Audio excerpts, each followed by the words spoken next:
Flight की आश्चर्यजनक एवं खौफनाक कहानी।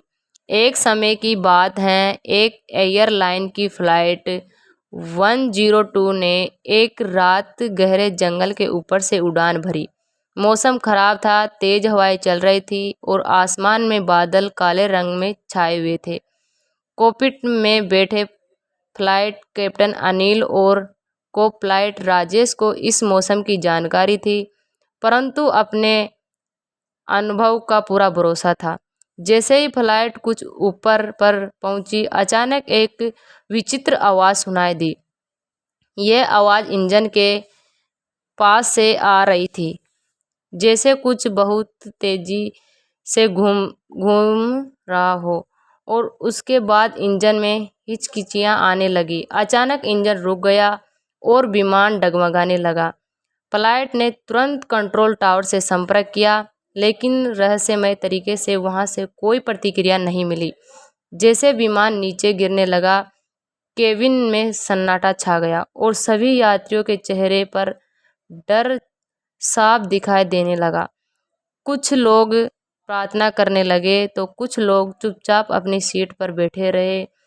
उसके बाद विमान ने अपने आप एक रहस्यमय सफर शुरू कर दिया। फ्लाइट ने नोटिस किया कि विमान ऑटोमेटिक ऊपर की ओर बढ़ रहा है, जैसे कोई दृश्य अपने नियंत्रण कर रहे हो। वे इस पर नियंत्रण नहीं कर पा रहे थे। तब को पायलट ने खिड़की के बाहर देखा और उसके बाद रहस्यमय छाया दिखाई दी, जो विमान के साथ साथ उड़ रही थी।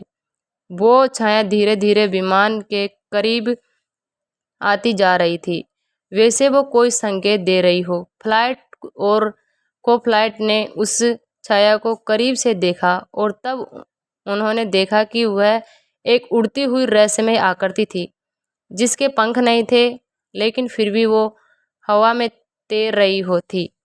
अचानक से ही विमान ने जमीन की ओर गोता खाया, जैसे कोई उसे नीचे खींच रहे हो। सभी यात्री के चीखने की आवाज गूंजी उठी। तभी एक अचानक से बिजली चमकी और विमान ने खुद ब खुद फिर से अपनी ऊंचाई को संभाल। कॉकपिट ने सभी उपकरण ठीक से काम करने लगे और इंजन चालू हो गया। कुछ देर बाद फ्लाइट अपने गंतव्य पर सुरक्षित लैंड हो गया। लैंडिंग के बाद सभी यात्री ने राहत की सांस ली, लेकिन उस रात का अनुभव अपने जीवन का सबसे खौफनाक अनुभव बन गया।